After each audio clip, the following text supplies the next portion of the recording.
নমস্কার, নকশি খাতায় আপনাদের সবাইকে স্বাগত। আমার সমস্ত বন্ধু ও শুভাকাঙ্ক্ষীদের শান্তি ও সুস্থতা কামনা করে আজকের গল্প শুরু করছি। আজ যে গল্পটি পড়ব তার নাম বরফ জল, লেখা আশাপূর্ণা দেবী। যদিও সেই ডজনখানেক শিশি, কৌটো, স্টিক, টিউব আরো কত কি যেন চাবি দেওয়া ড্রয়ারে পুরে তবে বেরিয়েছে দীপিকা, তবু ওই বহুবিধ প্রসাধন দ্রব্যের মিশ্রিত সুরভির রেশটা ঘরের বাতাসে যেন গান থেমে যাওয়া ঘরে সুরের রেশের মতো পাক খেয়ে বেড়াচ্ছে।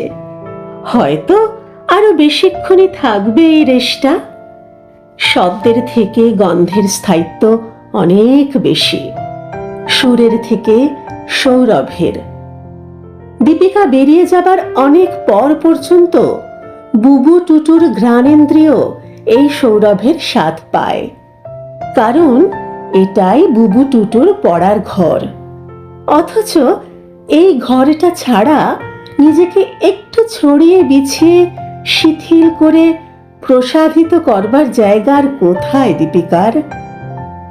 দীপিকার যেটা নিজের ঘর, শোবার ঘর, সেখানেই তো সারাক্ষণ সুরঞ্জন।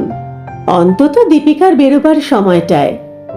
কলেজ থেকে ফিরেই তো পরীক্ষার খাতার পাহাড় নিয়ে বসবে সে। আর পাশের ওই ছোট্ট ঘরটায়, যেখানে নাকি সবচেয়ে সুবিধে হতে পারত দীপিকার, সেখানে এক চিরশয্যা পাতা হয়েছে।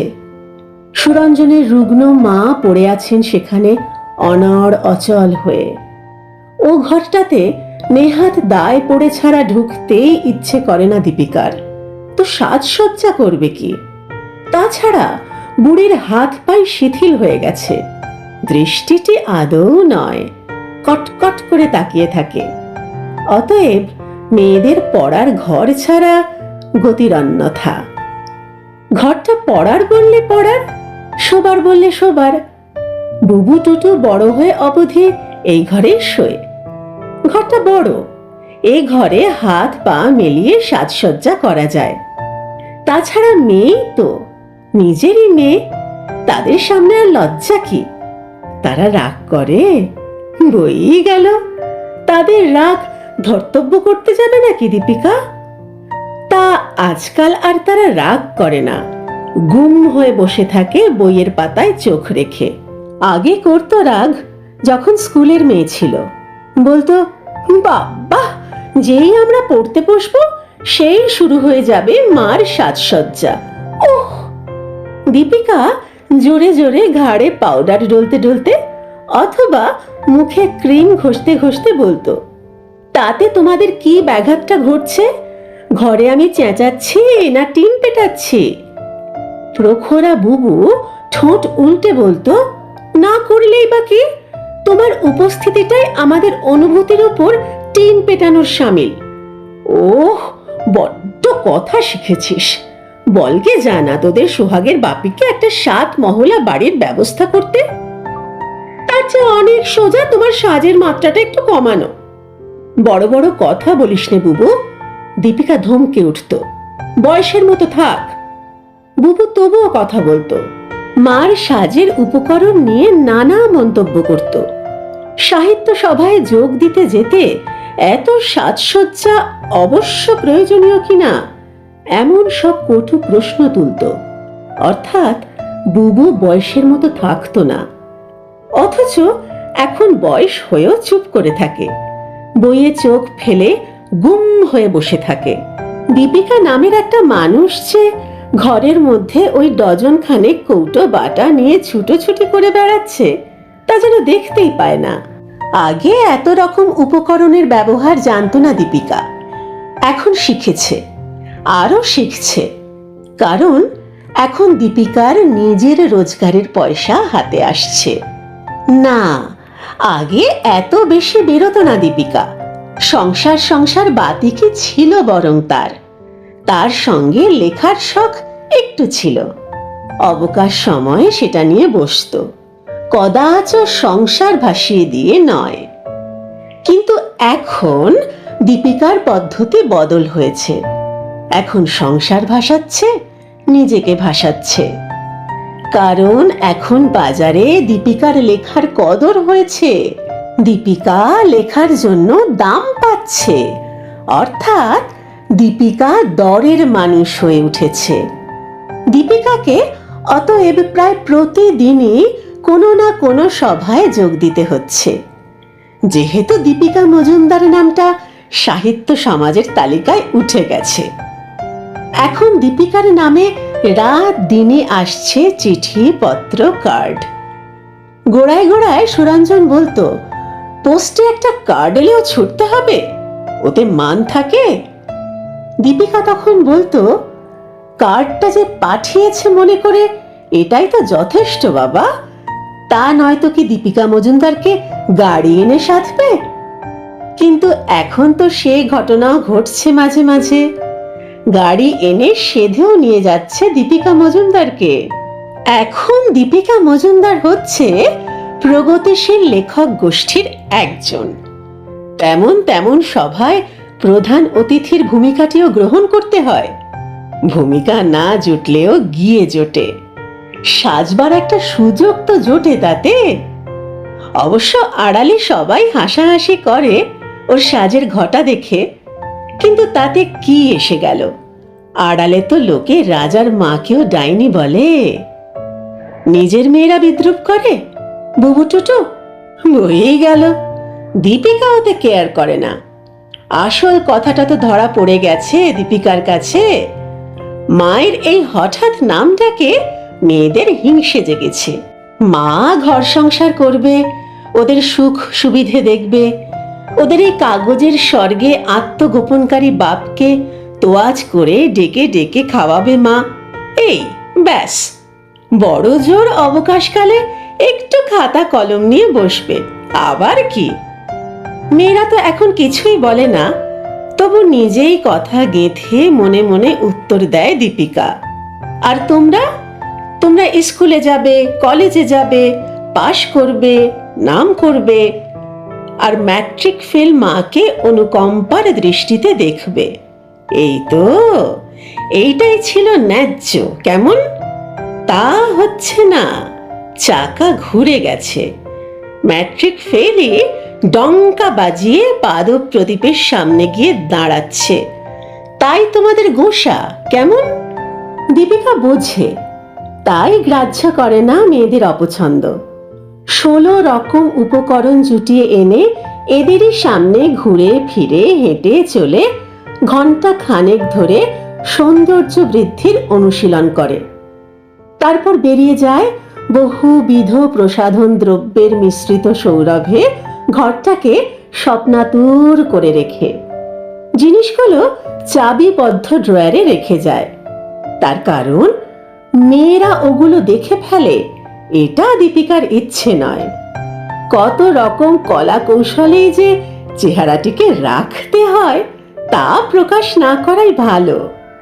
ওরা হচ্ছেন ঠিক বাপটির মতো, মনে মনে ভাবে দীপিকা বুনো জঙ্গলি কি ছিরি করেই থাকে। ওরা শাড়ি ধরা পর্যন্ত দীপিকাকে অনেক চেষ্টা করেনি ওদের সভ্য করে তোলবার জন্য? করেছে চেষ্টা, ওরা নেয়নি সেই পরামর্শ, বুদ্ধি, আদর।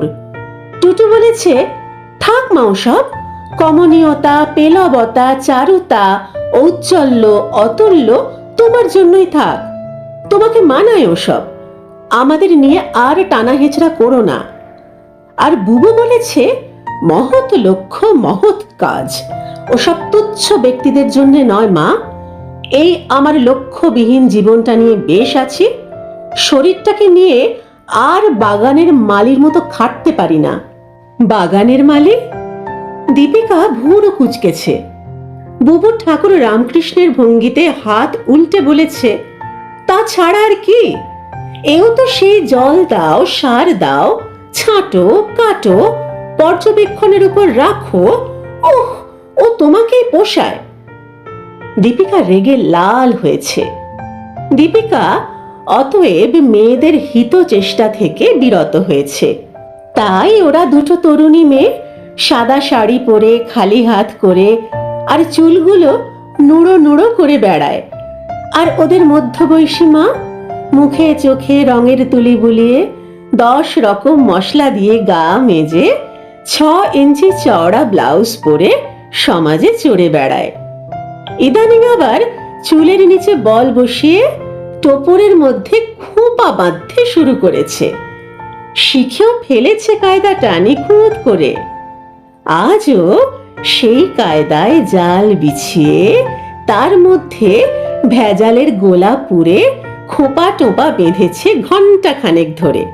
খেয়াল করেনি দু দু জোড়া জ্বলন্ত চোখ তার ওইসব দেউল খোঁপাকে ভস্য করতে শুধু বাকি রাখলে। কিন্তু শুধু ওই সাজটুকুর জন্যে কি এত বিদ্বেষ আর ঘৃণা বাবু আর টুগুর? লেখিকা দীপিকা মজুমদারের 2 মেয়ের মায়ের এই তুচ্ছ দুর্বলতাটুকুকে ক্ষমার চোখে দেখবার মতো সামান্য উদারতাটুকুও নেই। ক্ষুদ্র সংকীর্ণ অপরিসর হৃদয়টুকু নিয়ে তাই এই সুরভি ভারাচ্ছন্ন ঘরে বসে আছে, তিক্ত বিরক্ত মুখ নিয়ে বসেছিল। হাতের বইটায় চোখ রেখে পড়া পড়া খেলা করছিল দুজনে টেবিলের ধারে বসে। হঠাৎ একসময় বইটা সশব্দে বন্ধ করে রেখে বুবু বলে ওঠে, অসহ্য। টুটু হয়তো অন্যমনা ছিল, তাই একটু চমকে উঠে বলে, কি অসহ্য? সবটাই। টুটু আবার বইতে চোখ রাখে মাথা নামিয়ে। বুবু আরো কড়া গলায় বলে, কর কর, মাথাটাই হেট কর ভালো করে, ওটাই তো সম্বল হবে শেষ পর্যন্ত। মাতৃদেবী যে রেটে আধুনিক হচ্ছেন, পড়েছিস ওনার লেটেস্ট বইখানা? টুটু তেমনি মাথা হেট করে বলে, না। না কেন? না কেন? বুবু উঠে দাঁড়ায়। টুটুর মাথাটা ধরে জোরে ঝাঁকুনি দিয়ে বলে, পড়তে হবে, পড়ে দেখতে হবে পাঠক সমাজ কি চায়। কোন গুণে শ্রীমতী দীপিকা মজুমদার সাহিত্য সভার সভানেত্রী হয়ে মঞ্চে ওঠেন? টুটু আস্তে হেসে বলে, তাহা আমার মাথাটা ভাঙছিস কেন? ইচ্ছে হচ্ছে। বুবু জোর গলায় বলে, তোর, আমার, বাংলাদেশের পাঠক সমাজের সকলের মাথা ভেঙে ফেলতে ইচ্ছে করে। পেরে উঠবি না বলে টুটু আবার পড়ার বই খোলে। বই রাখ। বুবু ওর হাত থেকে বইটা টেনে ফেলে দিয়ে বলে, অথচ আগে মা মন্দ লিখতো না, এক একটা গল্প বেশ ভালোই লিখতো, কিন্তু এখন মার সাহিত্যের প্রধান উপকরণ কি হয়েছে জানিস? বুবু দম নিচ্ছিল। টুটু আস্তে বলল, জানি, ব্রেসিয়ার। ওহ, না পড়লেও বোঝা যায়। না পড়লেও বোঝা যায়? নিশ্চয়। নাম হয়েছে যখন, লেখার দাম পাচ্ছে যখন, ধরেই নিতে হবে প্রধান উপকরণটা খুঁজে পেয়ে গেছে। বুবু আর একবার ওর মাথাটা ধরে জোরে ঝাঁকুনি দিয়ে বলে, তোর রক্তটাকে বরফ জল দিদি, তেতে উঠতে জানে না? টুটু চোখ তুলে একটু হাসে। আবার আবার হাসছিস? জানিস, কাল ওই বইটা পড়া পর্যন্ত মার দিকে তাকাতে পারছি না আমি। আর পড়িস না বলে টুটু ফের পড়ার বই হাতে নেয়, কিন্তু বুবু ফের কাড়ে সরিয়ে রাখে। ক্রুদ্ধ গলায় বলে, আমি না হয় না পড়লাম, দেশ শুদ্ধ লোক পড়বে না? আত্মীয়রা, বন্ধুরা, আমাদের কলেজের মেয়েরা, বাবার ছাত্ররা। বুবুর মুখটা উত্তেজনায় যেন ফেটে পড়তে চাইছিল। বুবু হাত দুটো মোচড়াচ্ছিল। টুটু একটুক্ষণ তাকিয়ে থেকে বলে, তা পড়েছিস তো কাল, আজ হঠাৎ এত ক্ষেপে উঠলি কেন? কেন? বুবু সেই লাল লাল মুখে বলে, কেন জানিস? কাল থেকে ভাবছি আজ মা যখন এই ঘরে এসে ঘুরে ঘুরে সাজতে শুরু করবে তখন বলবো। বলবি? কি বলবি? বলবো, তুমি যদি ঘরে বাইরে আমাদের মুখ দেখাবার পথ বন্ধ করো তো আমাদের পথ দেখতে দাও। কিন্তু পারলাম না। মনে হলো বললেই হয়তো মা বলে উঠবে, সাহিত্যের তোমরা বোঝো কি? সাহিত্যে সুন্দর নেই, অসুন্দর নেই, অরুচি নেই, পাপ নেই, পুণ্য নেই, আব্রু নেই, বেআব্রু নেই, সাহিত্য হচ্ছে সাহিত্য। কবে যেন কোন সভায় বলে এসেছিল এসব মা? কাগজে বেরিয়েছিল, পড়িসনি? কাগজে বেরিয়েছিল মার বক্তৃতা? টুটু হেসে ওঠে। তবে বোঝ, গেরস্ত ঘরের ভদ্রমহিলা রাঁধছিল, বাড়ছিল, সংসার করছিল, হঠাৎ খবরের কাগজ ওর ভাষণ ছাপছে, পাবলিশাররা ওর দরজায় হাঁটাহাঁটি করছে। সে তো ওই নেইটুকুরে জোরে। যদি বলতো সব আছে, পাবলিশার ঝেড়ে জবাব দিত, ঠিক আছে, তাহলে তুমিও থাকো। বুবু বসে পড়ে। বুবু হতাশ গলায় বলে, সাধেকে বলেছি তোর গায়ে রক্ত নেই, শুধু বরফ জল। আমার মাথার মধ্যে রক্ত টকবগিয়ে ফুটছে। মনে হচ্ছে মা হয়তো আমাদেরও মার ওই গল্পের নায়িকার মতো মনে করে, যারা। বুবু আরো কিছু বলতে যাচ্ছিল, থেমে যেতে হলো। সুরঞ্জনের চটি জুতোর শব্দ পাওয়া গেল। বুবু হঠাৎ টেবিল থেকে একটা বই তুলে নেয়। মনে করা যেতে পারে এতক্ষণ বুঝি অখণ্ড মনোযোগে বইটি পড়ছিল। সুরঞ্জন এসে ঘরে ঢুকলেন। স্খলিত অসহায় গলায় বলে উঠলেন, তোমার ঠাকুমা বিকেলে কিছু খেয়েছেন? ঠাকুমা? তিনি খেয়েছেন কিনা সে সম্পর্কে ওয়াকিবহাল হতে হবে বুবুদের। বুবু মাথা নাড়ে, জানি না। জানো না? সুরঞ্জন অসহায় অসহায় গলায় বলেন, একটু জানবে তো, বুড়ো মানুষ, বিছানায় পড়ে আছেন। আচ্ছা যাচ্ছি, দেখছি, বুবু বলে। কিন্তু সুরঞ্জন কি শুধু তার মেয়েদের মানবিকতার পাঠ দিতেই এসেছিলেন? তাহলে আশ্বাস পেয়ে চলে গেলেন না কেন? কেন অকারণ একটু দাঁড়িয়ে রইলেন? তারপর কেন খুব একটা লজ্জিত লজ্জিত গলায় প্রশ্ন করলেন, হ্যাঁ রে, তোদের মা যা সব লেখে টেখে পড়িস? টুটু তো দূরস্থান, বুবুও বাপের প্রশ্নের সামনে চুপ করে থাকে। সুরঞ্জন উত্তরের প্রত্যাশায় একটু অপেক্ষা করে আবার বলেন, তোরা তো তোদের মার সঙ্গে বন্ধুর মতো ঠাট্টা তামাশা করে কথা বলিস, তা সেই রকম করেই বলিস না একটু? ওইসব ছাই পাঁশ লিখে কি হচ্ছে? বুবু ওই নম্র মিতবাক মানুষটার অসহায় মুখের দিকে তাকায়। বুবু বোঝে অনেক দুঃখে বাবা, তাই সে বাবার মুখের দিকে চেয়ে থাকে শুধু। বলে ওঠে না, আহা, বললেই যেন শুনবেন আমাদের মা জননী। বাঘিনী এখন রক্তের স্বাদ পেয়েছেন, তা খেয়াল রাখো।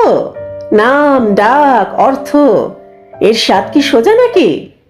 এর কাছে লোকে কি বলবে? তাহলে আর লোকে ঘুষের টাকায় বাড়ি হাঁকড়ে অপরকে ডেকে দেখাতো না। চোরা কারবারের টাকায় গাড়ি কিনে লোকের নাকের উপর ধুলো উড়িয়ে চলে যেত না। বুবুর মায়া হলো। বুবু বলতে পারল না, কিন্তু বলল টুটু, যেটা অপ্রত্যাশিত। টুটু খুব মোলায়েম গলায় বলে উঠল, বারণ করলে মা তার কলমের গতি বদলাবেন বলে মনে হয় তোমার? সুরঞ্জন অপ্রতিভ গলায় বললেন, না, নিষেধের কথা বলছি না, মানে আর কি, একটু বুঝিয়ে বলবি। এই দেখ না, সম্প্রতি কি নাকি একটা লিখেছে, সেটা হাতে করে নিয়ে এসেছিল তোদের দেবু কাকা। বলছিল। বুবুকে অবাক করে দিয়ে তীক্ষ্ণ প্রশ্ন করে টুটু, দেবু কাকা শুধু মার ওই লেখার কথাই বলে গেলেন? মার সাজসজ্জার উন্নতির কথা বলে গেলেন না? মার আচার আচরণ, চড়ে বেড়ানো, এসব নিয়ে বললেন না? সুরঞ্জন লজ্জিত বিপর্যস্ত গলায় বলেন, বলছিল তো সেসব। টুটু গম্ভীর গলায় বলে, আচ্ছা বাবা, তুমি পারো না শাসন করতে? তোমারই তো করা উচিত। আমি? সুরঞ্জন ম্লান গলায় বলেন, আমি বারণ করলে তো আরো বেশি করে করবে। তোরা মেয়ে, তবু যদি তোদের কথা নেয়। আচ্ছা, ঠাকুমাকে একবার দেখিস। সুরঞ্জন তাড়াতাড়ি চলে যান। প্রখরা বুবুর বাবার ওই নিরুপায় মুখচ্ছবির দিকে তাকিয়ে মনটা কেমন করে আসে। ঘরের মধ্যে যে সৌরভ সারের রেশটুকু তখনও খেলা করছিল, বুবু যেন তার ঘ্রাণ নেয়, আস্তে বলে, বেচারা বাবা, আমাদের তো তবু পথ আছে। বাবার জন্য দুঃখ হয়। দুঃখ হয়? বাবার জন্য তোর দুঃখ হয়? বুবুকে আশ্চর্য করে দিয়ে বরফ জল টুটু হঠাৎ চেঁচিয়ে ওঠে, বলতে লজ্জা করল না তোর এ কথা? প্রধান আসামি কে জানিস? ওই ভদ্র ব্যক্তিটি, ওই আমাদের ভদ্র সভ্য মার্জিত রুচি বাবাটি, যিনি শুধু নিজের ভদ্রতার খোলসটুকুকে প্রাণপণে সামলে চলা ছাড়া আর কোনো করণীয় খুঁজে পাননি। খেয়াল করেননি বিষের চারাকে চারাতেই নির্মূল করা দরকার। আমার হাতে যদি ক্ষমতা থাকতো তাহলে কি করতাম জানিস? এই আমাদের বাবার মতো দায়িত্ব জ্ঞানহীন ভদ্রলোকদের কর্তব্যচ্যুতির অপরাধে ধরে জেলে পাঠাতাম। বলতাম, কেবলমাত্র নিজেকে সভ্য ভদ্র মার্জিত করে রাখাই তোমাদের একমাত্র কর্তব্য ছিল, আর কিছু কর্তব্য ছিল না? রক্তে তোমাদের বরফ ছাড়া আর কিছু নেই? গল্প বরফ জল, লেখা আশাপূর্ণা দেবী। গল্পটি কেমন লাগলো জানাবেন। যদি ভালো লাগে চ্যানেলটি সাবস্ক্রাইব করে আমার পাশে থাকবেন, আর নকশি খাতাকে আপনার নিজের করে নেবেন। সকলে খুব ভালো থাকুন, আনন্দে থাকুন, শান্তিতে থাকুন। শিগগির দেখা হচ্ছে। আজ আসি।